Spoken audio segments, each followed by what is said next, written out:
Então, bom dia, pessoal, né? Já fui apresentada, então eu sou a Leonora. É um prazer estar aqui, viu, Karina? Quero agradecer a você, a Josiane também pelo convite.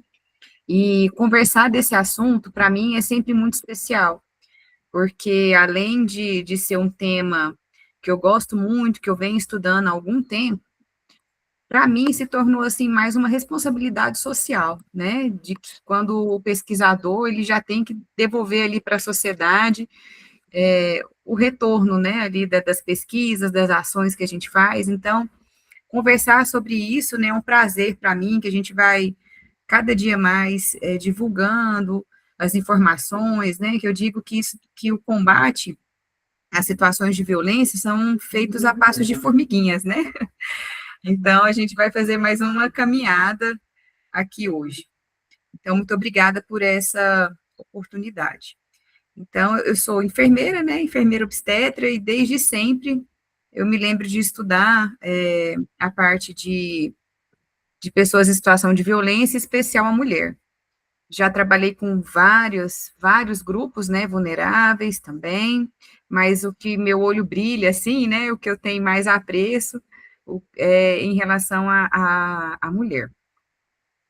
Então, a gente vai fazer, assim, uma conversa, né, eu vou trazer algumas coisas para vocês, talvez sejam novidades, talvez não, mas eu acho que tudo é válido, né, para a gente melhorar o nosso atendimento. Eu costumo dizer que se a gente pegar as agendas, né, principalmente da atenção primária em saúde, sempre vai ter um dia lá, né, de pré-natal, vai ter um dia de consulta ginecológica, mas infelizmente eu nunca vi em nenhum serviço, seja ele primário, secundário ou terciário, o dia do atendimento às pessoas em situação de violência, porque é um assunto transversal. Então, ele tem que estar em todas as consultas, em todos os atendimentos, em todos os locais, sejam instituições de saúde primária, terciária, né, enfim. Então, deixa eu ir passando aqui. Bom, então qual que é o objetivo, né? Ao final, o que que eu gostaria que ter conversado com vocês? Para a gente conceituar e tipificar a violência contra a mulher, a gente sabe que tem vários termos, né? Violência de gênero, violência contra a mulher, violência doméstica e é por assim vai, né? Então, vamos conversar um pouquinho sobre esses conceitos. Não tem como, né, a gente conversar de violência sem falar de gênero, de pegar ali essa construção histórico, social, cultural em que a gente vive e relacionar isso com a violência, né? Aqui eu coloco, né, conhecer e reconhecer o ciclo da violência e suas etapas. A gente vai conversar sobre isso aqui também, sobre essa teoria, e também finalizando com essa rede de assistência, né, à mulher na situação de violência. Bom, então eu gosto muito, né, de começar com essa pergunta: o que que significa ser mulher hoje? Então, para quem é mulher, o que que significa? Para quem convive com mulheres, o que que significa? O que é ser mulher hoje? O que isso representa para a gente? O que isso significa na sociedade? Como que a gente enxerga? Se você é mulher, você já parou um momento da sua vida para fazer essa pergunta? Se você convive aí com mulheres, você já parou um momento para fazer essa pergunta? Então, gente, a mulher, ela não é só a parte física, fisiológica, né? Ela não é só um útero, um ovário, né? Ela não é só ali uma gestante, ela não é uma pessoa em lactação, né? Que tem capacidade ali de amamentar. Então, isso é muito restrito. Se a gente vai conversar e analisar um pouquinho, o significado de ser mulher é muito além, né? Então, a mulher, quando a gente escuta, assim, as pessoas, né, dizerem, a gente escuta muito essa palavra. Hoje em dia, a mulher é multitarefa. Hoje em dia, a mulher, ela tem o trabalho, né, ela tem o trabalho dela, ela tem a formação, então ela vai estudar, vai se formar, vai se capacitar. A renda dela é muito importante para a família, sendo que a gente tem dados, assim, de inúmeras famílias e residências que possuem só a renda da mulher, né, no sustento daquela casa. E, então, assim, a gente tem ainda uma questão de mídia, de rede social, que ainda impõe certos modelos para a mulher, principalmente quando a gente fala de modelos de beleza. Então, a carga que a mulher sofre é enorme. Então, na administração da casa, na criação dos filhos, nos relacionamentos, na maternidade, no trabalho, e ela ainda é muito subjugada, né, por tudo isso. Então, às vezes, ela tem recebe salários diferentes, abaixo, né, do que os homens recebem. Então, eu gosto, assim, de conversar um pouquinho disso, porque para a gente ver como que a gente está hoje, a evolução que a gente chegou e o que a gente tem ainda para caminhar, a gente tem que pegar gerações anteriores para ver como que foi essa mudança. Porque a curto prazo a gente não consegue observar mudanças tão significativas, né? Porque a gente está falando de mudanças de concepções, de paradigmas, né, de uma sociedade, um modo de ver, de enxergar a mulher, e isso não acontece rapidamente.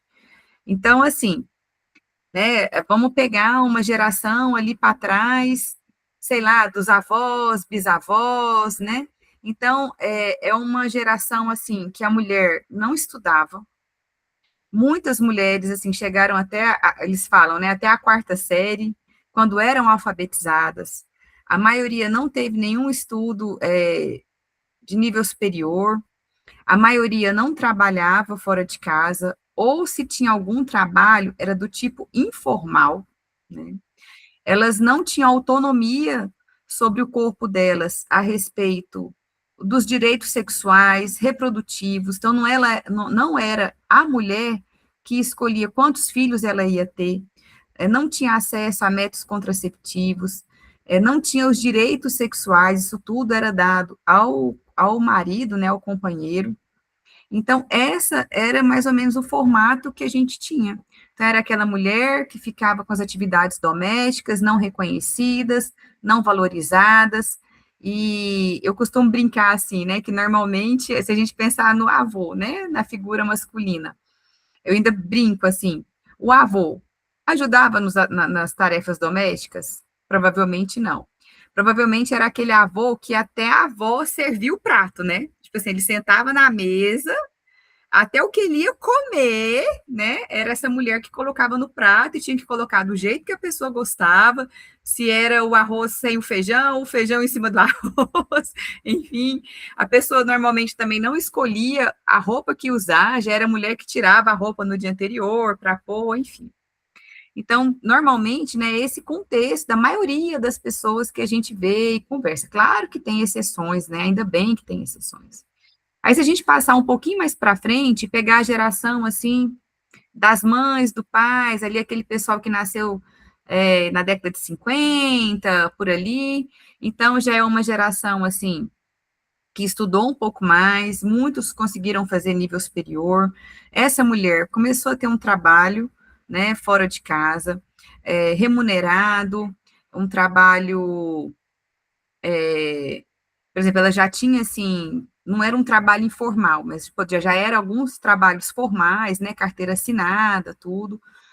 O salário dela era importante na renda familiar, e ela ainda fazia a maioria das atividades domésticas, né, ou quase todas, e tinha uma ajuda do companheiro, dessa figura masculina aí. Então, se a gente pensar assim, era uma família, né, que a mulher trabalhava o dia todo e ainda continuava com esses afazeres domésticos, e daí, mas eu brinco assim, ela fazia comida, colocava comida na mesa, mas não fazia mais o prato do marido, né, algumas delas, claro que tem as exceções ali. E o que foi interessante é que a gente vê que, ao mesmo tempo que ela adquiriu funções sociais, financeiras, ela não deixou nenhuma das que ela já executava. Então, quando a gente fala assim de igualdade, claro, a gente tem mulheres no mundo do trabalho, né? Mas ela ainda está sobrecarregada porque aquilo que ela fazia ainda continua sendo só dela. Então, assim, eu costumo trazer alguns exemplos assim. Vamos supor, então, que esse companheiro faz a comida, né? Que é uma atividade, uma função doméstica ali. Tudo bem, ele faz de vez em quando, né? Às vezes ele não deixa a cozinha pronta, ele não tem aquela preocupação de saber o que tem em casa, se precisa ir no mercado comprar, né? Então ele faz umas coisas pontuais. Ele ajuda pontualmente em algum afazer da casa, mas ele não se responsabiliza integralmente pela administração daquele serviço e execução do serviço. Por isso que as mulheres estão cada vez mais sobrecarregadas. E hoje em dia, né? Hoje em dia, então, a gente vê mulheres que estão, assim, no nível superior, fazendo pós-graduações do tipo lato sensu, stricto sensu, bem inseridas no mundo do trabalho, mas ainda tem aquela carga toda, né? Dos serviços domésticos, educação com o filho, ela ainda se a mulher resolve que não quer ser mãe, ela recebe, ela pode ter um preconceito, né, em relação a isso, porque a gente acha que toda mulher deveria ser mãe e só consegue a felicidade com a maternidade, né? Então não é uma livre escolha, né? É uma escolha que já nasce, né, com aquilo ali. A sociedade já impõe, né, para a mulher aquilo ali, o casamento, a maternidade, enfim. Então, ela ainda tem uma carga enorme, né, de trabalho, de afazeres, de responsabilidades, tanto domésticas quanto fora, e por isso que a mulher encontra, assim, sobrecarregada, com muitas, mas com a saúde mental bem fragilizada, né, devido a esse acúmulo de funções. Deixa eu passar aqui. Bom, eu gosto dessas figuras, né, porque são figuras reais, assim. Então, essa imagem aqui dessa mulher na cozinha, né, e dessa outra aqui com os afazeres, era propaganda na década de 40, né, era propaganda mesmo. Então, eu fico brincando, assim, então a gente vê até o estilo da cozinha, né, com os armários ali azuis, né, o estilo que era daquela época. Olha a vestimenta da mulher, gente, usando salto alto, maquiada, com cabelo todo arrumado, fazendo comida, né. Isso aqui era propaganda, se eu não me engano, da época que eu tirei de alguma marca de farinha de trigo, ou alguma coisa assim. Olha aqui, gente, as propagandas que eram veiculadas, né, nos afazeres domésticos da mulher, que tinha isso aqui era uma propaganda para ela fazer um curso de atividades domésticas ali. Então, tinha de passar roupa, lavar roupa, né, costura, limpeza. Olha a cara dela aqui, né, assim, de completude, né, realizando essas tarefas. A gente sabe que isso não é, assim, a realidade, né? Que é, assim, o que foi passado para a gente.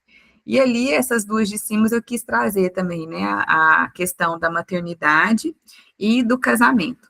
Então, hoje em dia, até hoje, né, a gente não questiona se a gente quer ser mãe ou não, né, porque isso é uma opção. O casamento também, são decisões importantes, sérias, que devem ser pensadas, se a mulher realmente quer aquilo, né? Porque a gente cresce e isso meio que já é assim, é, já é assim, aquele assim, nascer, crescer, casar, multiplicar e morrer. E muitas vezes a mulher passa pela vida sem refletir do que ela quer, se realmente ela quer isso, né? Bom, então é assim que a gente está hoje, né? E eu ainda costumo brincar que essa imagem é depois, após as 20 horas, depois que ela chegou do trabalho ali. E também tem esse rosto dela ali, né, artificial, tudo que retrata também esses padrões de beleza que a mulher ainda tem que cumprir, né? Que é o quê? Parecer mais jovem o maior tempo possível. Então, assim, as rugas não são permitidas, o cabelo branco não é permitido, então a mulher bonita é aquela que parece ter 20 anos por mais tempo. Então, isso também é uma agressão à mulher, né? Então, uma mulher de 40 anos, de 50 anos, de 70, de 80, todas são bonitas à sua maneira. A gente costuma dizer que a mulher de 60 anos, 70 anos é bonita porque ela parece com a de 30, 40, da quantidade, né, de coisas que foram feitas para isso, né? Às vezes procedimentos cirúrgicos, estéticos, enfim, a gente tem que reconhecer a beleza de uma pessoa de 70, de uma pessoa de 30, de uma pessoa de 20, de uma pessoa de 40, né. E as redes sociais, né, as mídias, enfim, a internet como um todo, traz um apelo, assim, enorme, né, para esse modelo de beleza que a gente vem sofrendo, né. Bom, e aqui também, né, a gente tem que lembrar, entrando aqui na questão do gênero, que o sexo, ele nada mais é de uma configuração anátomo-fisiológica. E já o gênero é uma construção social e cultural. Eu não vou, né, neste momento, aprofundar o assunto sobre isso, mas eu acho que conversar só sobre gênero daria uma outra aula, uma outra oportunidade para a gente focar e falar só nisso. Mas, atualmente, nem o sexo, pelos autores, é considerado uma coisa sem escolha, porque a gente sabe que tem as cirurgias de mudança de sexo, né, os hormônios, então a gente nem considera mais, né, o sexo feminino, masculino, sendo o sexo a sua configuração anatomo-fisiológica de nascimento, né, a gente sabe que isso já está, assim, em desuso, e gênero é essa construção social e cultural. Então, o que é ser mulher na sociedade? Ah, a mulher deve ter essas e essas características. Então, é uma construção social e cultural daquele gênero. E o gênero também, né, já tem vários pesquisadores, teóricos, né, que trazem conceitos e já fala que o gênero também é uma escolha da pessoa, que ela pode escolher o gênero dela, independente da configuração anátomo-fisiológica dela. Que daí a gente está falando da população LGBTQI+, enfim. Então, tem várias discussões sobre o sexo, né, sobre o gênero, como que eles são construídos, as diferenças sociais e culturais. Então, o gênero feminino aqui no Brasil, hoje, é de uma forma. Se a gente pegar nesse mesmo momento em outro país, ele é visto de outra forma, né? E assim por diante. E ele está em constante transformação. Então, aquele exemplo mesmo que eu trouxe deste local, né, do Brasil, naquela época, né, que eu falei ali dos bisavós, dos avós, da mãe, a gente vê que essa construção de gênero foi modificada. Lentamente, porém, vai sendo modificada ao longo do tempo. Tá? É, só contando um pouquinho também, que eu gosto de trazer algumas experiências, né, que a gente tem. Por muito tempo, eu trabalhei muito fortemente, muito próximo com as mulheres em situação de violência. Então, na época, né, eu fiz minha pesquisa de mestrado, doutorado, eu fiz com as mulheres que sofriam violência, elas eram as participantes do estudo, só que o meu estudo, ele foi daquele que a gente não fala que a pessoa está participando de uma pesquisa, só depois que a pesquisa acaba. É diferente, né, porque a gente tem o costume de, antes de qualquer coisa, apresentar o termo de consentimento livre esclarecido. Então, essa pesquisa tem uma justificativa, porque isso, né, a pessoa sabidamente conhecer o pesquisador, que se trata de uma pesquisa, pode causar um viés. Então, quem analisa esse tipo de pesquisa é a CONEP, né, porque é diferente, mas, enfim, para eu ter essas mulheres, né, que sofriam violência, eu morei num abrigo em que elas estavam abrigadas ali, né, por segurança, com os filhos, e eu morei mesmo, me passei por mulher que tinha sofrido violência, então ninguém sabia que naquele momento ali eu era uma pesquisadora, então eu dormia com elas, me alimentava com elas, dividia as atividades domésticas lá do abrigo com elas, enfim, né, a gente fazia tudo, aí depois eu coletei meus dados, e daí no final a gente aí você fala, né, que você é um pesquisador, tal, e daí você pergunta se mostra os dados que você coletou e pergunta se a pessoa aceita. Se ela aceitar, ótimo. Se ela não aceitar, você tem que destruir tudo aquilo que foi coletado, né? Mas eu tive sorte, assim, de todas terem aceitado, eu não tive nenhuma perda. Aliás, né, teve uma que é muito engraçada da situação, ela falou assim, mas como assim? Você é a mais triste daqui? Ai, gente, assim, eu falei porque eu estava na pós-graduação, né? Talvez por isso que tinha um semblante ali de tristeza e cansaço. Mas, enfim.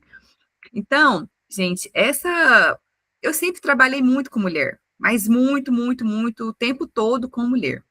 E depois de um tempo, né, eu fui convidada pelo Ministério Público, Defensoria Pública, para trabalhar com os agressores, porque eles tinham, né, que ter também um momento assim de conversa, né, fazia parte até da penalidade, né, ali de alguns participar, de alguns cursos, alguma coisa. E eu falei, não, não quero, não vou aceitar, né, não dou conta disso, totalmente preconceituosa, armada, né, e daí com muita insistência do pessoal, passaram-se algum tempo, não, Leonor, ajuda, a gente não conhece outra pessoa, a gente precisa, tal. Eu falei, então tá bom.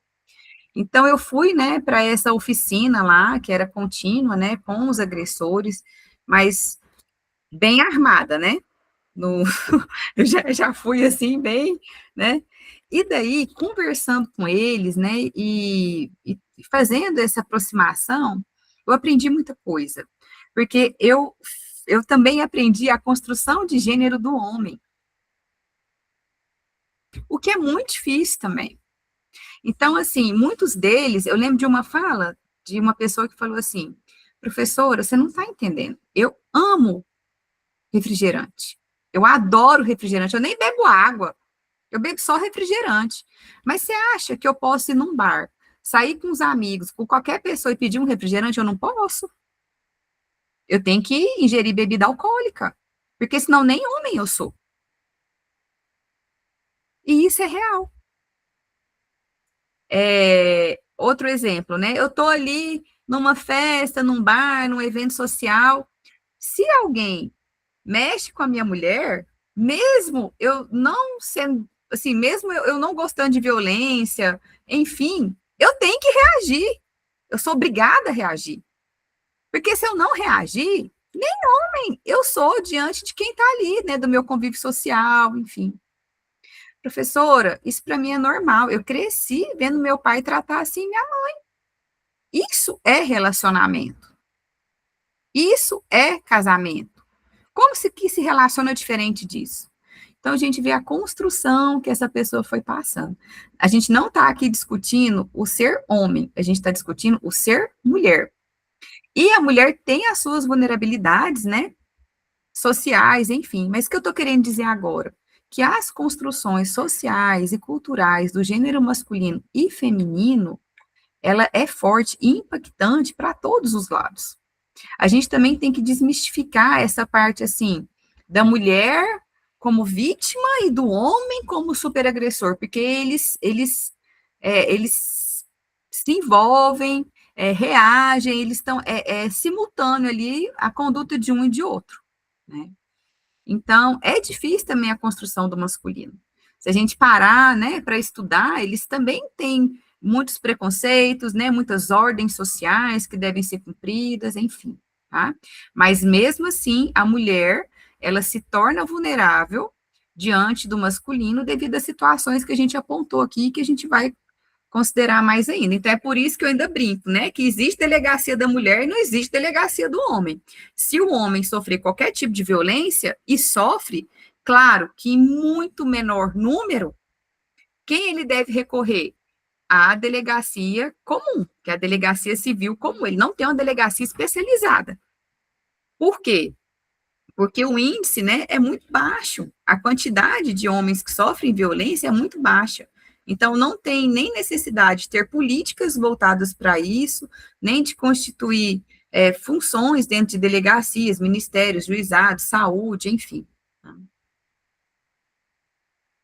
Bom, aqui, né, eu coloquei para a gente refletir como que está essa balança. Então, essa balança, ela não está equilibrada de jeito nenhum. Aqui, gente, eu trouxe só alguns dados, né? Assim, não vou aprofundar em discussões, é mais para exemplificação. Então, eles foram retirados, né? Do IBGE, de uma pesquisa que foi feita recente, e ele é de 2025, ele traz dados de 2013 a 2023, e ele pegou esses dados, né, de onde, né? Ele pegou esses dados do Sistema de Informação de Mortalidade e pelos CIDs, né, que são, lá tá o X85, Y09, que configura agressão, intervenção legal, operações de guerra, homicídios, enfim, tá? Então, a gente vê aqui, né, de 2013 até 2023, esses 10 anos, né? Então, a taxa de homicídios registrados, né, que é esse que está aí de azul. Então, olha isso daí, né, gente? E a taxa de homicídio estimado, porque a gente também vai conversar um pouquinho sobre a dificuldade de notificação, né? Enfim, tá? Ah, gente, é homicídio registrado e estimado de mulher que a gente está trazendo aqui, tá? Por 100 mil habitantes, tá bom? Então, a gente percebe, né, que teve uma diminuição aqui no ano de 2019, 2020, o que é amplamente discutido, porque foi a época também que a gente sabe que teve a pandemia, né? Então, foi um momento atípico aqui. Então, a gente não sabe se realmente, né, isso aconteceu ou se foi a dificuldade de atendimento e notificação. Aqui, né, tem mais um outro aqui, que esse aqui é das unidades federativas com maiores taxas em 2023 dos homicídios, né? Então, aqui a gente pegou aqueles que tinham maior taxa. Então, o Brasil, a média, né, é esse pontilhado aqui, e a gente vê que os principais estados ali, ó, tá Roraima, tá? Aí a gente tem também aqui em verdinho Rondônia, o preto aqui, Amazonas, e o vermelhinho, Bahia, que estão aqui acima, né, dessa média do Brasil aqui. Então, com olhar especial para Roraima. E se a gente for analisar aqui, são estados do norte, né, e Bahia ali no nordeste. Então, o que que acontece lá, né, que tem esses índices maiores, né, se a gente for pensar. Então, é lá que precisa de mais política, é lá que precisa de mais apoio, é lá que precisa de mais intervenção, né, enfim. E esse daqui são os que são os menores. Então, o do Brasil mantém lá o pontilhadinho azul. E a gente tem aqui São Paulo, né, que é o mais baixo aqui de todos. A gente tem Santa Catarina, Minas Gerais e Distrito Federal. O Distrito Federal está ali meio pertinho, vai e volta, né? Então, a gente vê que já são estados assim, sul, sudeste, né? Então, a gente vê essa diferença do nosso país, né, que é enorme, e como que se dão, como que se chega às políticas, as lacunas assistenciais que tem, as desigualdades, né, que tem ali, as diferenças de oportunidades. Aqui, gente, eu trago isso sempre, sempre. Porque quando a gente fala, né, da situação de violência da mulher, a gente tem que lembrar da mulher negra. Porque a mulher negra, ela tem a questão de ser mulher, que já é uma violência de gênero, e de ser negra, que é uma violência racial também. Então, quando a gente compara aqui, né, as negras com as não negras, a diferença é muito grande. Então, é outra coisa que a gente tem que pensar muito forte. Eu sou enfermeira obstetra, né? Esse dado é assim, assustador quando a gente trata da violência obstétrica. Então, as mulheres negras sofrem muito mais violências durante o trabalho de parto, puerpério e gestação, e do que as não negras. Eu nem digo que elas sofrem violências, eu estou falando neste caso, pelos profissionais de saúde.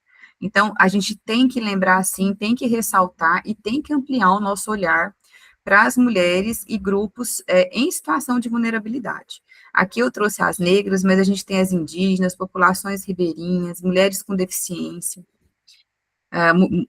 mulheres trans, né, população LGBTQI+. Aqui a gente tem a quantidade de homicídio por estados. A diferença que tem, né, de os homicídios por mulheres negras e a população de mulheres, desculpa, gente, é o homicídio de mulheres negras na população de mulheres negras. Então, olha só como que isso acontece. E a gente continua aqui, ó. Aqui, né, esse primeirinho aqui é o do Brasil.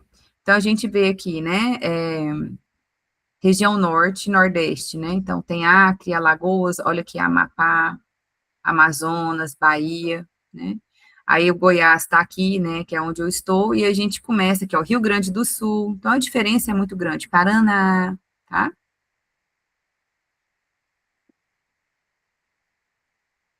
Aqui é o percentual, né, o número e percentual de mulheres vítimas de violência por grupos de violência. A gente vai conversar um pouquinho, né, ainda desses conceitos, mas tem ali, ó, a violência doméstica, né, que é aquela que acontece dentro de casa, que a gente fala, a violência comunitária, que é aquela que é externa, a mista e a institucional, né, para alguma instituição aqui. Esses dados são do Sinan, a gente vai falar sobre isso também. Aqui é o percentual de mulheres vítimas de violência doméstica e intrafamiliar por tipo de violência. Então, a gente tem aqui múltipla violência, a negligência, outro tipo, a física, a psicológica e a sexual. Aqui, gente, eu acho que eu vou gastar um tempinho, que a gente vai conversar um pouco mais lá na frente. Quando acontece uma violência física contra a mulher, eu posso garantir para vocês que já tem muito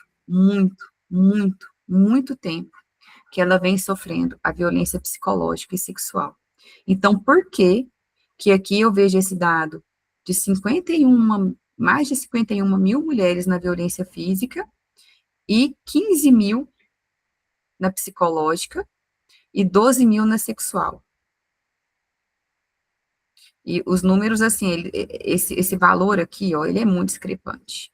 E a gente sabe que ele não é real, porque antes dele acontecer, já teve esse aqui, e esse daqui também. O que que acontece? Nós, profissionais de saúde, não reconhecemos os outros tipos de violência.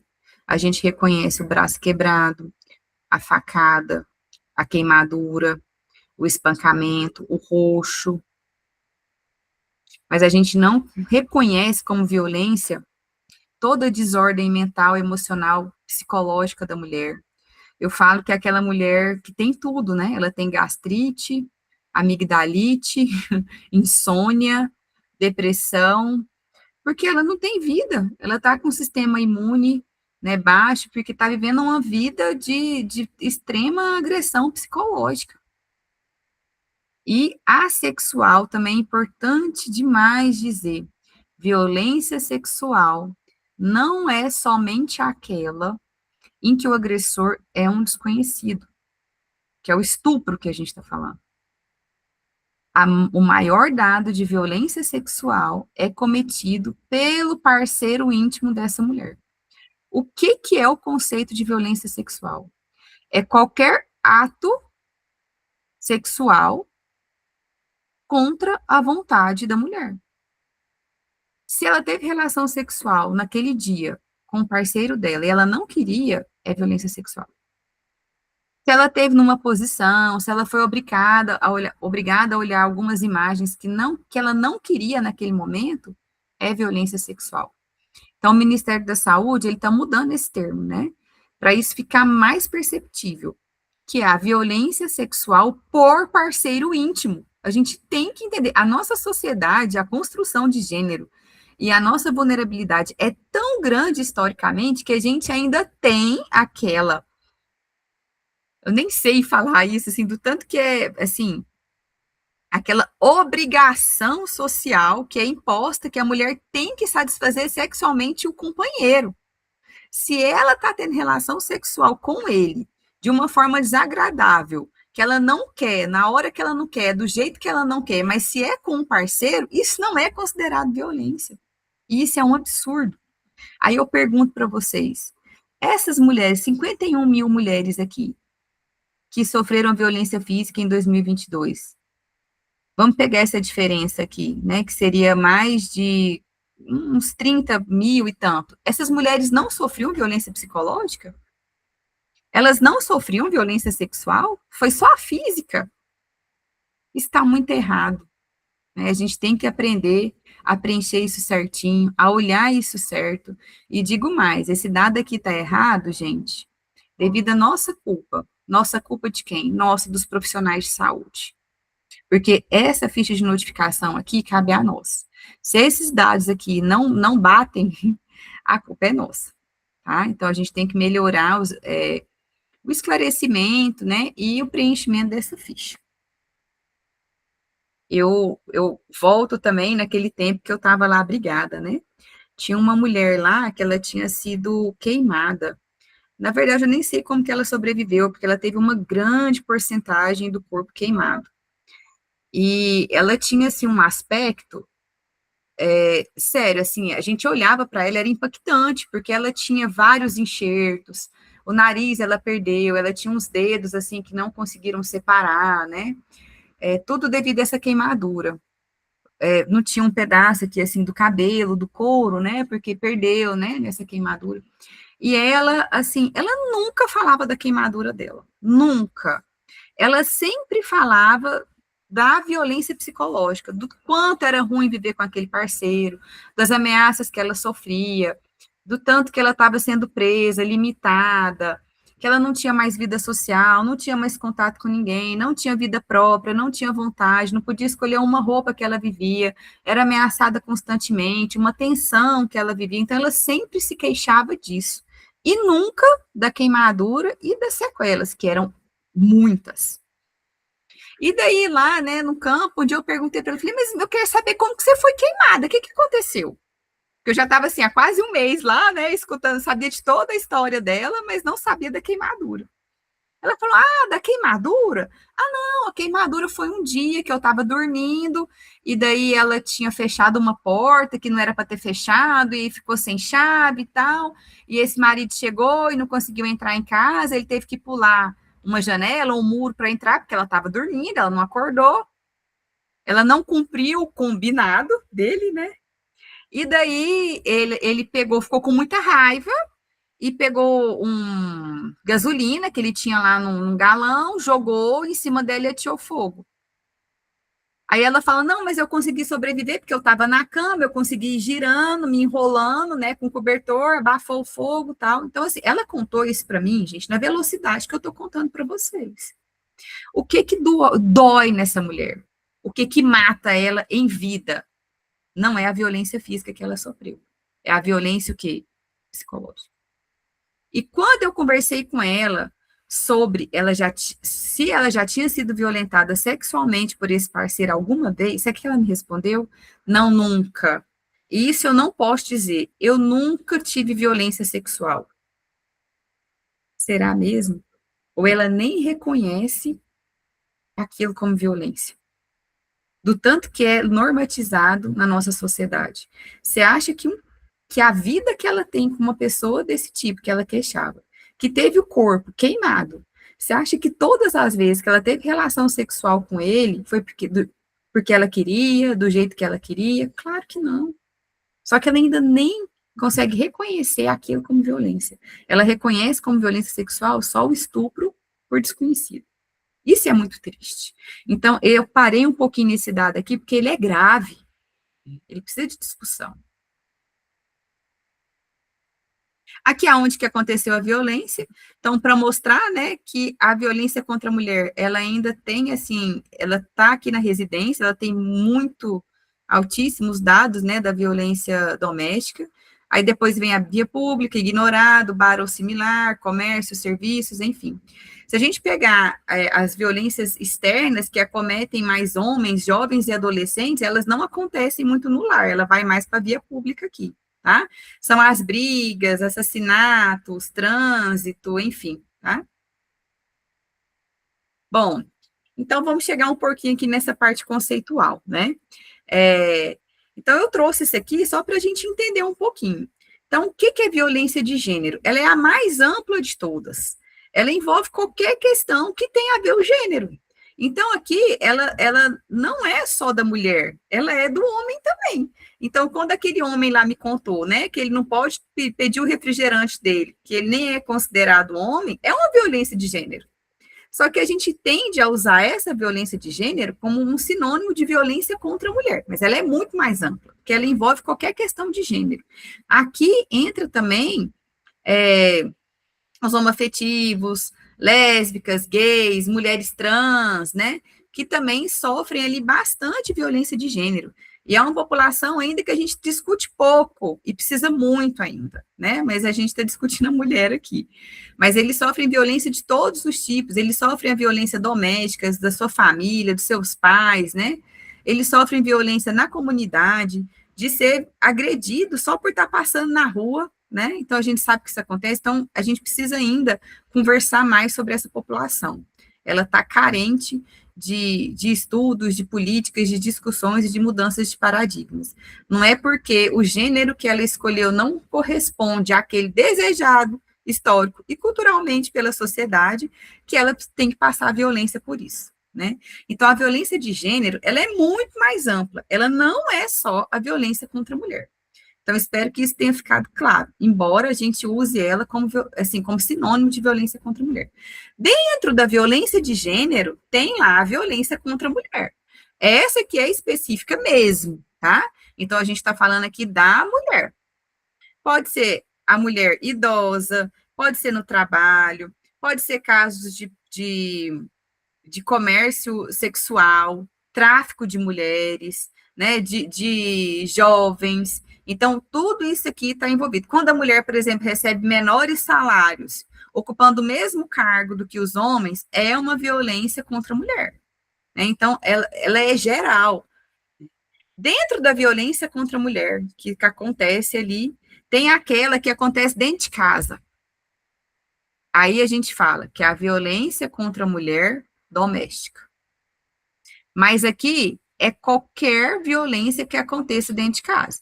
Então, pode ser do parceiro contra a parceira, né? Do marido contra a mulher, namorada, ex-namorado. Pode ser do pai contra a filha. Pode ser do irmão contra a irmã. Pode ser do filho contra a mãe, né? Porque tudo está acontecendo aonde, gente? No ambiente doméstico. Claro que os maiores números que a gente tem é do parceiro contra a parceira, mas são inúmeros casos de violência de filhos contra mãe, de irmão contra irmã, de pai contra filhas, né? Então, assim, é alarmante também. A gente tem que parar muito. São pais, padrastos que cometem a violência sexual contra filhas, filhos, né, irmãos que agridem irmãs, filhos que agridem, fazem a violência patrimonial, física e psicológica contra a mãe, né? Então, tudo acontecendo naquele ambiente doméstico. E dentro da violência doméstica que eu falei, né, que está englobada ali toda a família, todo mundo que vive dentro daquela casa, tem a violência conjugal. Essa sim é específica. É a violência de parcerias, né? Que acontece contra a mulher, de parceiro, de companheiro, pode ser marido, ex-marido, namorado, ex-namorada, enfim, contra a mulher. Aí também a violência conjugal, ela é uma violência doméstica, ela é uma violência contra a mulher e ela é uma violência de gênero. Mas nem toda violência de gênero é violência contra a mulher. Nem toda violência contra a mulher é uma violência doméstica. E nem toda violência doméstica é uma violência conjugal. Então, assim, a gente sabe que eles usam esses termos, né, esses conceitos erroneamente, considerando eles como sinônimo, mas é importante a gente ter clareza da diferença e de como eles estão interligados, né? Então, eu espero que isso tenha ficado claro, principalmente para quando a gente for utilizar, que a gente utilize corretamente, né? Dependendo do que a gente quer dizer ali, tá?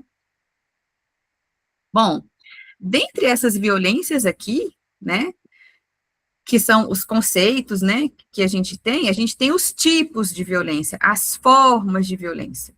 E essas formas acontecem em qualquer um. Na violência de gênero tem aqueles tipos que a gente vai ver. A contra a mulher também, né? A doméstica também. Então, quais são essas formas? Então, tem a violência física, patrimonial, psicológica, sexual, verbal, né? E várias outras ali, e que podem acontecer em qualquer um daqueles eixos ali de violência. A gente já discutiu um pouco lá naqueles dados, as que a gente já discutiu, eu vou passar um pouquinho mais rapidamente, tá?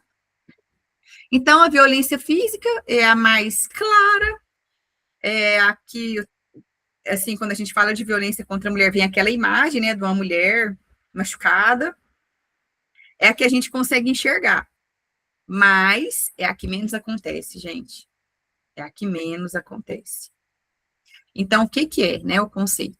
Toda ação que implica no uso da força, em qualquer circunstância, podendo manifestar-se por pancadas, chutes, beliscões, mordidas, lançamento de objetos, empurrões, bofetadas, surras, lesões com arma branca, arranhões, socos na cabeça, feridas, queimaduras, fraturas, lesões abdominais e qualquer outro ato que atente contra a integridade física. Gente, destaque, põe marca-texto, põe o que você quiser para isso entrar, né, na cabeça, no conhecimento de cada um. Produzindo ou não marcas no corpo. Não é só violência física quando produz marca no corpo, quando a gente enxerga. Se a pessoa te empurrou e você não quebrou nada, não ficou roxa, nada, é violência física do mesmo jeito. Então, coloquem isso assim lá, né, na cabeça de vocês. A violência física pode ou não produzir marcas no corpo. Então, a gente tem que conversar com muito cuidado, né, com essa mulher. A violência psicológica, né? A gente já conversou um pouco. Rejeição de carinho, ameaça, impedimento de trabalhar, de estudar, de ter amizade, de sair, né? Chantagem, enfim. Gente, são assim, inúmeros exemplos que eu posso dar para vocês. Teve um caso, por exemplo, que quase toda vez que o marido ia trabalhar, ele ligava para a esposa. Fulana, você não sabe o que aconteceu. Eu peguei a chave do carro enganado. Infelizmente está aqui comigo. Violência psicológica. Ele fazia isso propositalmente para a mulher não ter o carro para sair, para prender a mulher em casa, para dificultar a locomoção dela. Ah, vamos pegar todos os documentos da família, as joias, o dinheiro que é importante, vamos pôr aqui nesse cofre. Pergunta se a mulher sabe a senha do cofre. Então, tem a violência psicológica, que eu falo que é essa, que é o lobo na pele de cordeiro, né? Que é difícil a mulher perceber, né? Que ele faz todo um envolvimento ali. E tem aquela que é direta mesmo, tipo assim, você não vai na casa da sua mãe. Você vai cortar a amizade com fulano de tal. Eu não permito que você saia com essa roupa. Você não vai sair. Ou então, assim, você vai sair com sua amiga? Sai. Aí depois você não reclama quando eu sair com fulano de tal, né? Então, e são várias coisas, né? Não, você não pode estudar, você não pode dirigir, você não pode sair à noite e assim por diante. Né? Então, a gente tem vários exemplos sutis, indiretos ou diretos de como que acontece essa violência psicológica. E é essa que adoece a mulher, essa que mata em vida, essa que deixa o corpo, né, o fisiológico, doente. Porque ele não para, ele não cessa, ele é 24 horas. É um dia, depois o outro, depois um mês, depois um ano, 10, 20, 30, né? Então, esse daí, eu lembro lá da minha colega lá do abrigo, né? Esse é o que matou ela. O que matou ela em vida. Esse era a queixa diária dela. Ela não falava da queimadura. Ela não falava, não é porque ela tinha vergonha ou aquilo era um trauma para ela, é porque era insignificante diante de toda a violência psicológica que ela viveu. A violência social, eu trouxe aqui, né? Toda ação prejudicial ditada pelas condutas ou atitudes de aceitação ou rejeição estabelecidas pela sociedade como adequada. Então, assim, sabe aquela história assim, ela foi estuprada, mas ela provocou, porque a roupa que ela estava usando, a hora que ela estava andando na rua, né? Então, é uma conduta social que a gente aceita ou rejeita. Então, nesse caso, a gente rejeita e ainda culpa a mulher por aquilo, né? E tem vários outros exemplos também da violência social, tá? Que a mulher sofre cotidianamente.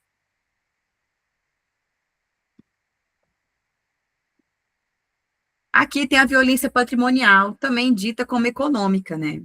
Então, essa aqui, gente, é só uma observação. Eu estou trazendo essas referências que são bem antigas, de 2008, mas porque elas foram as primeiras a ser caracterizada num fórum nacional, né, de direitos humanos ali. Então, foi aquela que foi amplamente difundida, por isso que eu gosto de utilizar, tá? Então, o que é essa violência patrimonial econômica?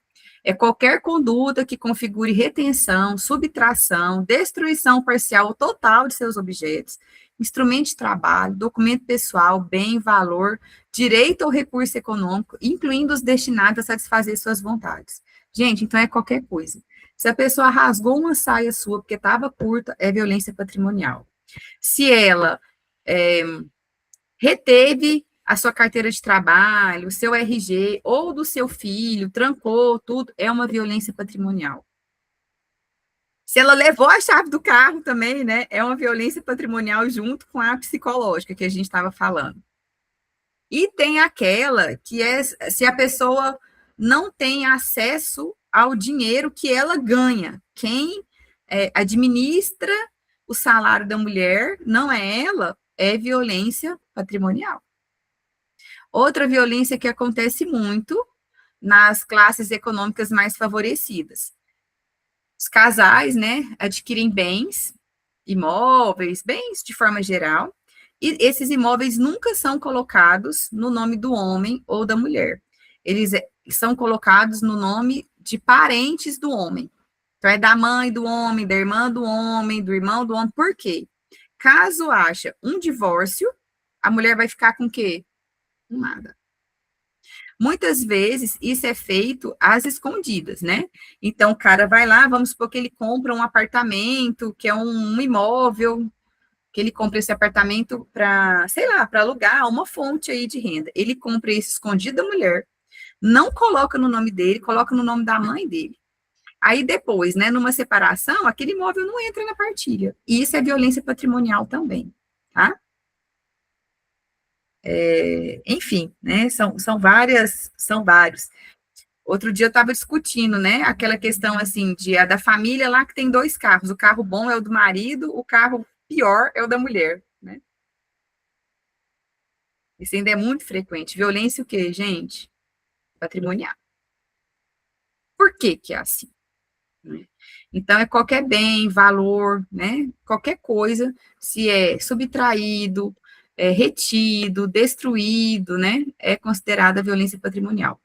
A gente não está falando muito aqui da violência das idosas, né, que é a geracional, a mulher idosa, mas a violência patrimonial nos idosos é terrível. Então, assim, tem filhos e netos que tomam posse de tudo daquela idosa, da aposentadoria, da casa, dos bens com essa mulher em vida, né? Então, os idosos, né, as idosas sofrem muita violência econômica, patrimonial, muita mesmo. A violência sexual. Então, assim, eu acho que nós já conversamos muito sobre isso. Então, tá aqui o que eu já tinha colocado para vocês, né? Quando a mulher é forçada, a prática sexual que causa desconforto ou repulsa, né? Aquela mulher. Tá? E aqui eu queria aproveitar um pouquinho para conversar com vocês sobre o ciclo da violência. Então, a gente tem uma pesquisadora que se chama Lenore Walker, ela é psicóloga, reside lá nos Estados Unidos, e ela acompanhou vários casais ao longo de muitos anos. E daí ela criou essa teoria, né, que ela denominou de ciclo da violência. A origem dela é essa aqui que eu vou apresentar, né, que ela diz que tem 3 fases. Mas isso já foi revisto por outros autores, outros pesquisadores, tem gente que já colocou outras fases ali no ciclo, mas eu prefiro manter ainda o original, né, que é o que ela colocou primeiramente. Então, o que que ela diz para a gente, né? O que que é esse ciclo da violência? Então, ele está ali. Então, ele é cíclico, porque ele não tem começo nem fim, termina uma fase, começa a outra, e ela considerou, né, que tem 3 fases ali. A primeira ali é a construção da tensão, depois vem a tensão máxima e depois a lua de mel. Na nossa tradução, né, vem lua de mel, mas lá é honeymoon mesmo, né? Então a tradução tá bem feita ali. Então, o que é essa fase? A construção da tensão é como o próprio nome diz, vai construindo um relacionamento tenso. Então, aquele casal que está ali se relacionando, aí no começo é de um jeito, é mais tranquilo, é mais suave, depois começa a construir essa tensão. Ah, mas você está chegando nessa hora, você vai com essa roupa mesmo? Você estava com fulano? Eu não permito que você saia com fulano. Você escolhe, ou você fica comigo ou com fulano. Ah, se você fizer isso, eu vou fazer aquilo. E agora, gente, também eu estava discutindo, eu discuto muito esse tema com adolescentes, né? Que é outra geração. Gente, o que tem do uso de internet e coisa para essa construção da atenção, eu penso que futuramente essas formas físicas, psicológicas, patrimoniais, que a gente tem tão consagrado já, tão bem conceituado, né, nas nossas políticas, em tudo que a gente tem, mas tem agora também essa violência, digamos assim, midiática, né, de rede social, de exposição da pessoa, humilhação, né, e a gente tem que acompanhar essas modernidades também. Então, o pessoal fala muito assim, que as pessoas ligam de vídeo para mostrar para o outro aonde ela está, né, naquela hora, que tem que mandar foto de onde ela está, com quem ela está, né? Então, isso está monitorando ali a pessoa. Porque há um tempo atrás, quando não tinha celular, a construção da atenção era diferente, né? Existia a construção da atenção. Então, hoje a gente tem que levar em conta, né, esse movimento aí de internet, de rede social, de tudo que a gente quer muito presente no nosso dia a dia, principalmente nas gerações mais novas. Então, a construção da atenção é isso, aquele relacionamento que era prazeroso, começa a ficar tenso, com brigas, com discussões, com violências verbais, né? E daí, depois de 1 ano, 2 anos, 1 mês, vivendo essa relação tensa, que a pessoa assim já chega em casa e fala assim, nossa, já vou chegar em casa, vou ver fulano, já vai começar aquela tensão, aquele desconforto, enfim. Ele passa para a tensão máxima, normalmente, vou até usar um linguajar da polícia, né? Por um motivo torpe. Por que que é um motivo torpe? Porque já tem anos que ele está naquela construção da tensão. Então, vamos dar o exemplo lá daquela colega. Qual foi o motivo torpe? Ela dormiu, trancou a porta de casa, ele não tinha a chave, não lembro mais qual foi o combinado da chave, então ele ficou muito enfurecido com aquilo, porque ele teve que pular a janela, o muro, para entrar em casa. Então, se a gente pensar o motivo que levou à queimadura, foi um motivo torpe. Mas aquele motivo, ele não é único, porque ele já tem anos e tempos em que está acontecendo a construção da tensão. Eu falo que é uma panela de pressão. Ela vai ficando tensa, a pressão vai aumentando, aumentando, aumentando, aumentando, aumentando, chega uma hora que não dá mais, ela vai explodir. Então, essa tensão máxima é essa explosão. E ela é muito característica da violência física, né? Então, assim, é a hora que dá a queimadura, que dá a facada, que faz o enforcamento, que chuta, né, que agride, e ele justifica por esse motivo torpe, né, normalmente o homem, mas é porque aquele relacionamento já vem tenso de muito tempo. Depois que a agressão acontece ali, essa parte da tensão máxima, vem a fase de lua de mel. O que é essa fase de lua de mel? É o arrependimento da pessoa de ter feito aquilo, né? É, e tem vários formatos. Ele pode se arrepender, pode ser carinhoso com a mulher, pode se desculpar com ela. Eu já vi casos assim que se desculpa com a família, tipo, vai na família da mulher e fala: olha, isso aconteceu, me perdoa, né, eu prometo que nunca mais vai acontecer. Eu já vi casos também que isso é feito envolvendo a religião, vai no padre, no pastor e pede perdão. Ou então, gente, simplesmente a fase de lua de mel é a ausência da tensão. É um período de paz, que dura ali poucos dias, poucas semanas, até que as implicâncias e tudo começa tudo de novo, que é a construção da tensão. E Lenore Walker, ela ainda diz mais. Uma vez que esse ciclo se completa, que completa a primeira volta, a segunda volta vem mais rápida que a primeira, a terceira volta vem mais rápida que a segunda, e assim sucessivamente. Então, se ele ficou aqui 3 anos para ter o primeiro espancamento, provavelmente aqui ele vai ficar 6 meses para ter o segundo espancamento. E assim ele vai rodando mais rápido. Ela ousa dizer no artigo dela, mais para o final, assim, que ela acredita, infelizmente, que todas as mulheres do mundo vivenciam esse ciclo, que muitas delas estão só nessa fase aqui, ó. Às vezes fica 60 anos casada, né? Casa ali com 20 anos, tá ali com seus 80, 90, casada, e a vida inteira viveu aqui, ó, na construção da tensão, né? Então, a gente tem que reconhecer isso. Então, a mulher, ela passa por isso aqui. Por que, gente, que eu gosto de trazer esse ciclo pra gente, que é da área da saúde? Aqui é só o conceito do que eu falei, né? Só para vocês entenderem assim. Então, tá lá, a construção da tensão.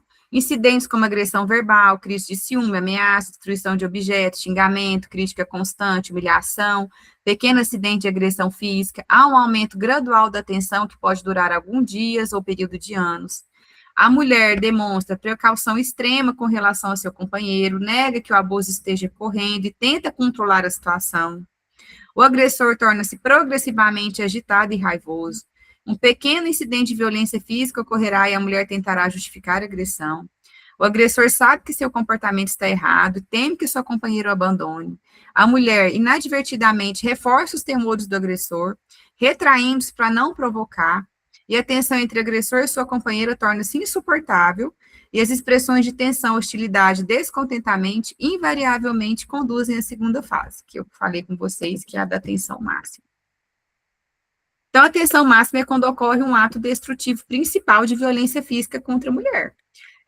Ele é agudo, né, acompanhada de severa agressão verbal, é a fase mais curta do ciclo, porque dura o momento do espancamento, né, dessa agressão, ali 8 horas, 48 horas. A mulher sofre danos físicos sérios e consegue lembrar-se com detalhe da fase, diferentemente do que acontece com o homem. É aquela velha história, né? Quem apanha lembra, quem bate, não, né? A mulher provavelmente negará a seriedade dos danos que sofreu para acalmar o agressor e assegurar o término dessa fase. Algumas percebem quando essa fase se aproxima e acabam agindo de forma a provocar incidentes violentos por não mais suportarem o medo, a raiva, a ansiedade. Gente, eu vou falar sobre isso aqui. As mulheres que já passaram pelo ciclo algumas vezes, que já rodaram ali o ciclo, elas sabem que depois da tensão máxima vem a fase de lua de mel. Então, o que que muitas acontece? Como elas não conseguem viver essa constante pressão, né? Essa violência psicológica, a construção da tensão é insuportável, elas provocam um evento ou alguma coisa para desencadear a tensão máxima. Por quê? Ela sabe que a tensão máxima é curta e que depois disso vai vir uma fase de paz, que é a de lua de mel. Só que isso, gente, acontece inconscientemente.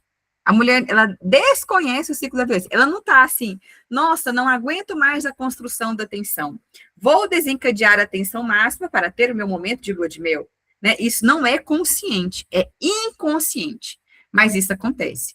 E daí a gente escuta aquelas vezes assim, ah, fulana provocou. Né? Então, por que eu trago o ciclo para a gente? Porque a gente começa a entender a dinâmica, né, de como que funciona. E a fase de lua de mel que eu falei, né? Ele se demonstra arrependido, às vezes nem há comportamento amoroso, apenas a ausência da violência, né? E a probabilidade da mulher romper, sair desse ciclo da violência nesta fase é muito pequena, né? Que é a fase de paz. Bom, e o que a saúde tem a ver com isso tudo que eu estou conversando, com o ciclo da violência, com gênero, com o tipo de violência, com aqueles dados de mortalidade, com a mulher negra, com o local que acontece a violência, enfim. Gente, infelizmente, né? Na minha época era vestibular, a gente marcava o X na inscrição lá. Você queria ser enfermeiro, psicólogo, advogado, né? Não era igual é hoje, que a gente vai por pontuação. Então, se você colocou o X lá, e você queria ser profissional da saúde, então você estava colocando um X no quê? Que tudo que acontece na sociedade tem repercussão direta no processo saúde e doença das pessoas. E isso envolve diretamente a saúde pública e seus profissionais. Gente, não sei se vocês ficaram sabendo, né? Teve o MotoGP aqui em Goiânia, fim de semana passado. O Prêmio Internacional de Moto Velocidade. Aconteceu na sociedade aqui? Aconteceu. É um evento social? É. Vai ter repercussão direta no processo de saúde e doença das pessoas? Vai. Por quê, professora? porque teve muito mais uso de álcool na cidade, né, que estava cheia, movimentada, teve acidente automobilístico, teve muito mais briga, muito mais agressão, e aonde que isso tudo foi parar? Nos hospitais, nas UPAs, na mão de quem? Dos profissionais da saúde. Ah, o tempo esquentou, esfriou. Tem chuva, não tem chuva. Tem alagamento, não tem alagamento. Tem seca, não tem seca. Aconteceu na sociedade, vai afetar o processo de saúde e doença das pessoas? Vai cair na conta de quem? Da saúde pública e dos seus profissionais. Ah, teve Covid. Caiu aonde, gente? Quem pagou essa conta? Aonde que terminou essa conta? Ah, tem jogo aí, né, de futebol, do time daí dos estados, de vocês e tal. Vai ter alguma consequência daquilo, vai cair ali na conta. Então, quando a gente colocou o xizinho lá, a gente estava assumindo essa conta. Então, vamos trabalhar, né? Vamos ver o que a gente pode fazer para pagar essa conta agora, né? Bom, aqui tem alguns autores, né? Que eles mencionam que as mulheres em situação de violência procuram muito mais o serviço de saúde e falam dessas violências, desde que ela tenha acolhida e escuta. Outra autora que afirma que as mulheres em situação de violência procuram frequentemente o serviço de atendimento devido assim, aos agravos da sua saúde física, mental, reprodutiva, relacionada direta ou indiretamente à violência. Eu odeio esse termo, gente, paciente poliqueixosa. Mas sabe aquela mulher que não sai da unidade de saúde, que é a poliqueixosa, que tem tudo? Vai olhar a vida dela. Provavelmente ela está lá na construção da atenção, né? Aí eu brinco assim com meus alunos também, né? Eu falo, gente, vocês fizeram quantos pré-natais? Fizeram quantas consultas ginecológicas? Ah, professora, eu estou exausta, porque eu atendi 15 pré-natal, porque eu fiz não sei quantos preventivo, consulta. Eu falo assim, mas você foi a fundo mesmo? Você viu se essa mulher que está com uma IST lá, né, que está com um problema lá, você viu como que é o relacionamento sexual, com companheiro, com parceria? Ela sofre violência? Porque se você não teve esse acolhimento, não teve essa escuta, de que adiantou essa consulta? Nada. Você não foi lá na origem do problema. E como a gente não tem o dia na agenda de atender as pessoas que sofrem violência, a gente tem que estar com esse olhar atento onde estejamos. É a mulher que leva ali a criança para consulta de puericultura, de crescimento e desenvolvimento. É a mulher do pré-natal, que a gente nem sabe como que aconteceu essa gestação, se foi de uma relação sexual forçada ou não. E outra coisa, a mulher do pré-natal ainda acho que é mais grave, porque ela vai ficar 9 meses ali com você, você tem a obrigação de investigar isso, né? Então, assim, não adianta falar que trabalhou demais, que está com a agenda lotada, se você não foi na origem do problema. E na maioria das vezes, gente, a origem do problema são as violências que essas mulheres estão passando. Então, os profissionais de saúde mantêm uma posição de desinformação, indiferença, negação, preconceito e temor com respeito ao problema da violência doméstica e suas consequências. Ele não detecta, ele não previne e rotula como caso de polícia, na esperança de se eximir de tomar atitudes, né? Então, é isso, e isso é muito errado, né? Os profissionais de saúde tendem a subestimar a importância da violência, direcionando sua atenção, né, às lesões físicas, raramente se empenham em prevenir ou diagnosticar a origem dos agravos. Gente, é extremamente importante, vou dar um exemplo, grupo de gestante na atenção primária. É muito importante conversar sobre o aleitamento materno, conversar sobre os direitos da gestante, conversar sobre os cuidados com o recém-nascido, mas é mais importante ainda conversar sobre violência com elas. E eu quase não vejo esse tema em atividade de educação em saúde, de grupos. Ah, mas vamos fazer então com os idosos, lá do Hiperdia, também é importante fazer. Ah, lá no PSE, no Programa de Saúde Escolar, principalmente. Ah, na sala de espera também. Ah, na mãe que está levando aquele menino para vacinar lá, todo mês está lá com o menino para vacinar. Também. Então, esse assunto, profissional que tem que levar, ele tem que estar preparado, ele tem que querer enxergar, ele tem que ir além. Ele tem que saber que está presente em todo lugar. Só no tempo que a gente está aqui conversando, que tem 1 hora e 16 minutos, vocês não imaginam quantas mulheres no Brasil já morreram. E quantas estão sendo vítimas de violência nesse momento. Porque os dados que a gente tem é 4 a cada minuto. Então, isso acontece, a gente tem que enxergar, a gente tem que ver, né? Bom, notificação da violência. Gente, no ano de 2003, para quem não sabe, né, a Lei 10.778, e depois teve uma portaria no ano de 2017 do Ministério da Saúde, que foi aprimorando, né, e estabeleceu que os agravos de saúde sejam de notificação compulsória no SINAM.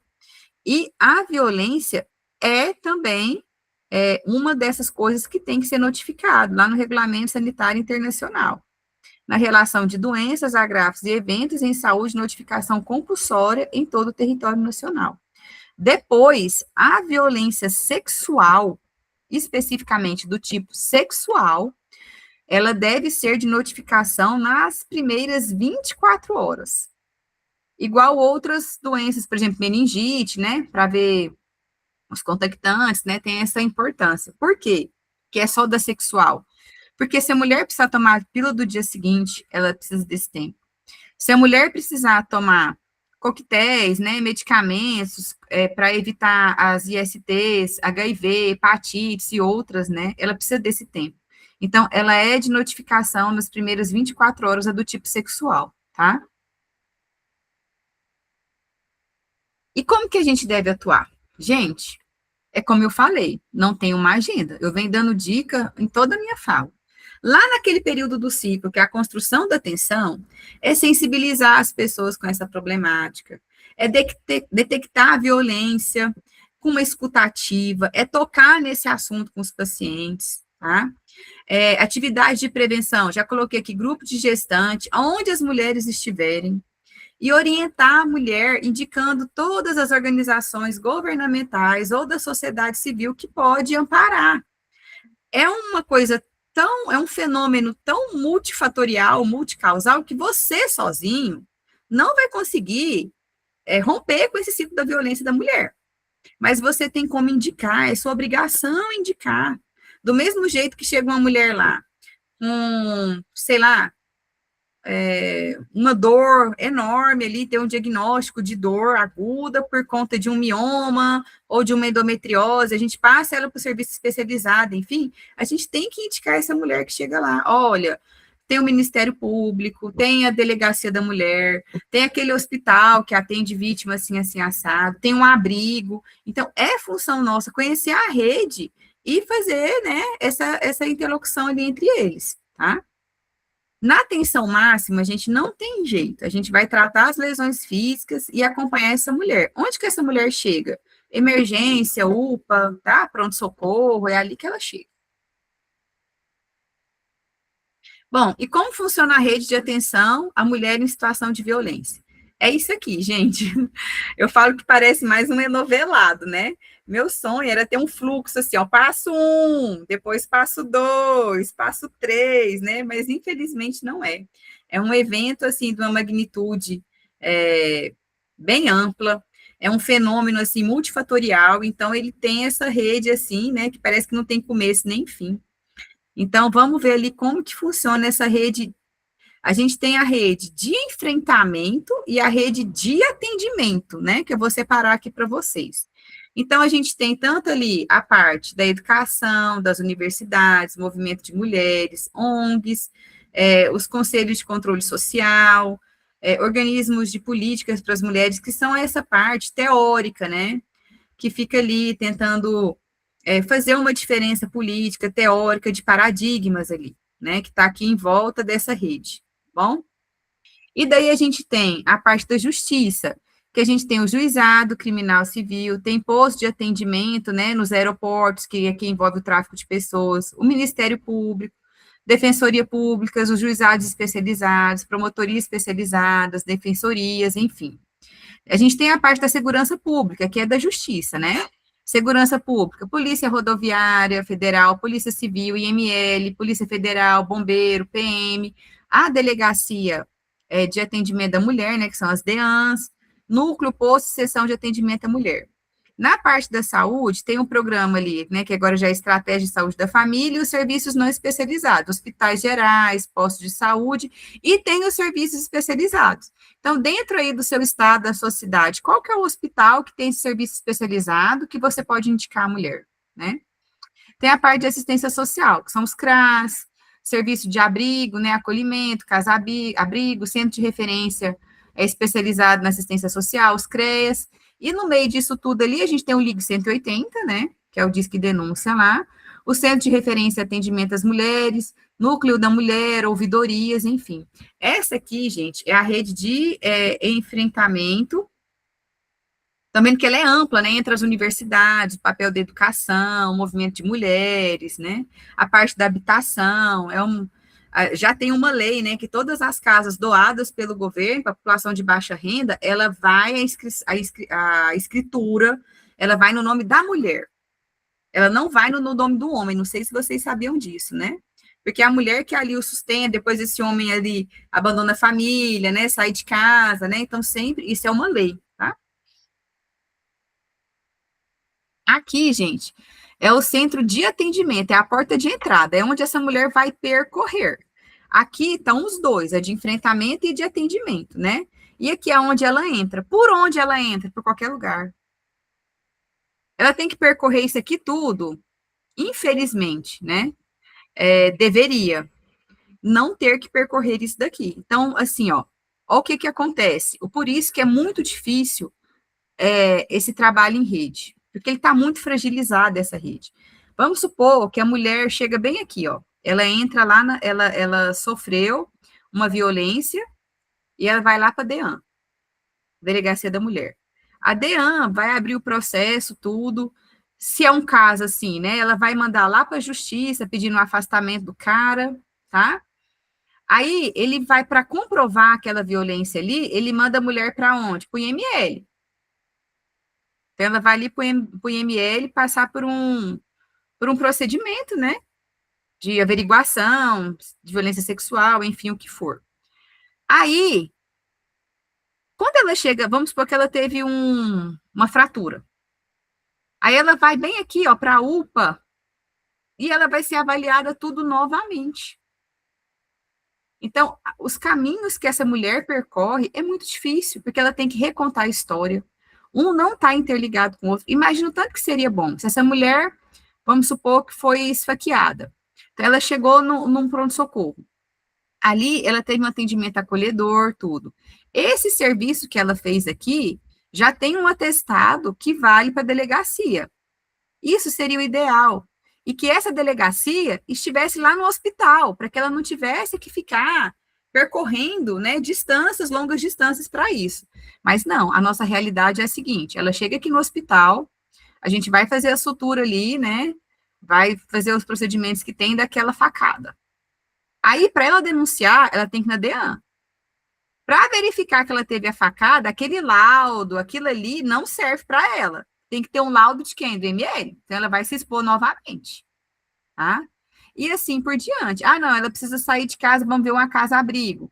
Né? Então, ela percorre caminhos em que ela tem que recontar a história, que ela não é acolhida, e repetir, repetir, repetir, ela acaba desistindo. No meu doutorado, gente, eu fiz uma pesquisa com a rede. No mestrado foi com as mulheres, né, e no doutorado, os participantes foi do pessoal da limpeza, lá do serviço de violência sexual do hospital, até PM, juiz, defensor público, assistente social, eu peguei toda a rede. E o que a gente vê, gente, é essa peregrinação da mulher. Na época que eu estava coletando os dados, eu cheguei a encontrar com a mesma mulher em vários locais. Então, assim, coincidentemente, eu estava lá no serviço de saúde, ela estava. Aí, à tarde, eu resolvi passar lá no IML, encontrei com aquela mesma mulher. Aí, depois, eu fui lá na defensoria resolver outro problema. Então, assim, dias depois. Então, a mulher, para percorrer essa rede, é uma peregrinação. Muitas vezes a mulher não tem nem dinheiro para ônibus, nem tempo, nem nada para percorrer essa rede toda aqui, que não tem uma comunicação com o outro. Essa é a grande falha da rede. Quando tem alguma comunicação com o outro, não é uma coisa institucionalizada, é pessoal. É o enfermeiro daqui que conhece o médico lá do IML, que conhece o juiz, que conhece o defensor, aí ele vai lá no celular dele, ó, fulano, tô te mandando ciclana, já fiz isso, isso, isso. É assim, não é institucionalizado, é subjetivo, e isso não pode, tá?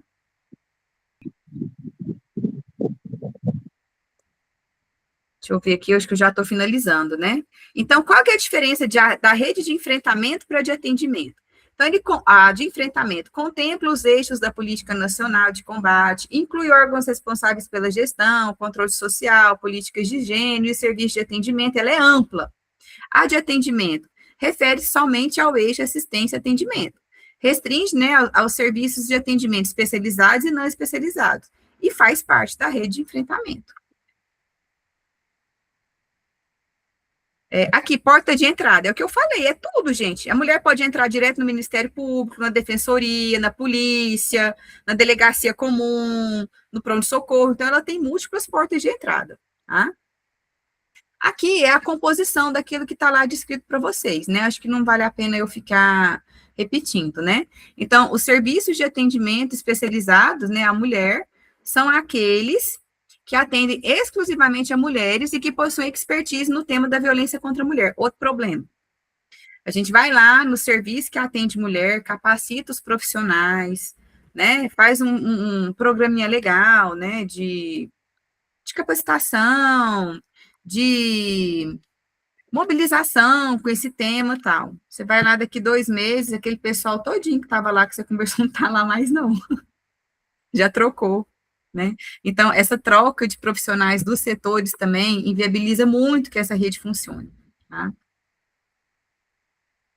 A política, ela traz 4 aspectos que a gente deve trabalhar, né? A prevenção, que são as ações educativas, culturais, a assistência, né, propriamente dita, o enfrentamento e combate, que são ações punitivas e o cumprimento da Lei Maria da Penha, e o acesso e garantia de direitos, né, que é o cumprimento da legislação nacional, internacional, iniciativa para empoderamento das mulheres. Então, a política prevê esses eixos aqui. Aí aqui, gente, não tem como, né? Eu deixar aqui o Disque 180. Nós ainda estamos no mês de março, que comemora o Dia Internacional das Mulheres, que esse assunto vem à tona, né? A gente discute um pouco mais sobre ele. Mas lembrando que é dia 25 de novembro, que é o Dia Internacional do Combate à Violência contra a Mulher, né? Então, é um dia que o mundo todo destina a dar esse olhar. Coloquei aqui a fotografia, né, de Maria da Penha. Felizmente, eu tive oportunidade de ter vários encontros com ela e escutá-la, saber da história dela, né, foi uma história de luta. Nós estamos aqui, né, assim, com profissionais de saúde que estão se capacitando, estudando. É importante dizer que a violência contra a mulher não tem classe social, ele é a coisa mais democrática que tem. Maria da Penha conheceu seu agressor fazendo mestrado na USP, tá, gente? Então, para quem lê a biografia dela, que é um livro que chama assim Sobrevivi, Posso Contar, que inclusive eu indico, né, para leitura, que conta a história dela, ela coloca isso lá. Então, assim, dentro de uma sala de pós-graduação da USP, né, que é uma universidade ali de excelência, que esse encontro aconteceu entre eles e culminou numa relação violenta, com um desfecho que, na época, ela não teve apoio de ninguém, né, ela teve que chegar até organismos internacionais para poder apoiar aqui a história dela, né. Então, deixo aqui com vocês, né, essa fotografia dela como memória de toda a luta, né, que ela já teve, que nós, mulheres, temos que percorrer ainda, né, para continuar. Agradeço a atenção de todo mundo, tá aqui meu contato, né, meu e-mail, para quem quiser conversar um pouco mais sobre isso, né, tiver curiosidade, eu me coloco à disposição. E, mais uma vez, agradeço aí a todos pelo convite e aos que esteve presentes aqui nesse momento. Leonora, muito obrigada, né, pela sua disponibilidade, pela sua palestra assim de excelente qualidade.